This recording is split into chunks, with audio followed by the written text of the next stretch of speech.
আসসালামু আলাইকুম রহমতুল্লাহি ওয়া বারাকাতুহু। আজকে যে বিষয়টি আপনাদের সাথে শেয়ার করব সেটা হচ্ছে ইমাম নববীর 40 হাদিস 6 নম্বর হাদিসের যে ব্যাখ্যা।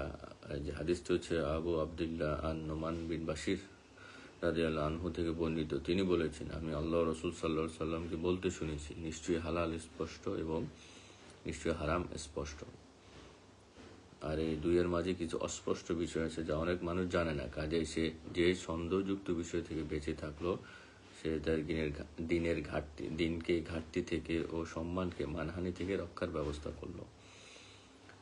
আর যে সন্দেহযুক্ত বিষয় পতিত হয় সে হারামে পতিত হয়। একজন রাখালের মতো যে সংরক্ষিত এলাকার আশেপাশে পশু চড়ায়, পশু যে কোনো সময় সংরক্ষিত এলাকায় ঢুকে পড়বে। শোনো, নিশ্চয়ই আল্লাহর সংরক্ষিত এলাকা হলো তার নিষিদ্ধ বিষয়গুলো।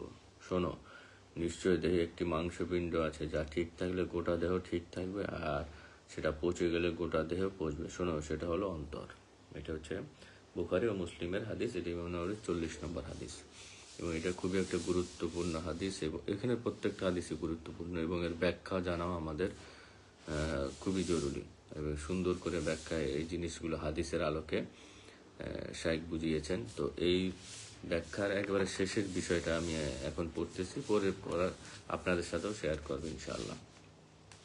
একেবারে প্রথম দিকে তো আছে হাদিসের ব্যাখ্যা, হাদিসের সাধারণ অর্থ কি, দিনের যা কিছু মানুষের জানা প্রয়োজন তা কেউ না কেউ অবশ্যই জানে, এই বিভিন্ন বিষয় নিয়ে আলোচনা হয়েছে। আর শেষের দিকে যে শেষের পয়েন্টটা সেটা হচ্ছে যুক্ত বিষয় কখন পরিহার করতে হবে, সন্দেহ হলে বা কিছু নিয়ে সংশয় হলে কি আমরা পরিহার করবো, পরিত্যাগ করব, সেটা কিনা এটা বুঝবো কিভাবে আমরা, আর কখন তা মুস্তাহাব আর কখন তা ওয়াসওয়াস, অর্থাৎ সংশয়যুক্ত বিষয়সমূহ কখন পরিহার করতে হবে, কখন তা মুস্তাহাব আর কখন তা ওয়াসওয়াসা। এই পয়েন্টটা আমি আপনাদেরকে পড়ে শোনাবো ইনশাআল্লাহ। কোনো বিষয় সংশয়যুক্ত বা অস্পষ্ট হলেই তা পরিত্যাগ করতে হবে এমন নয়, বরং কখনো তা ওয়াসওয়াসাও হতে পারে যা অবশ্যই অপরিহার্য, যা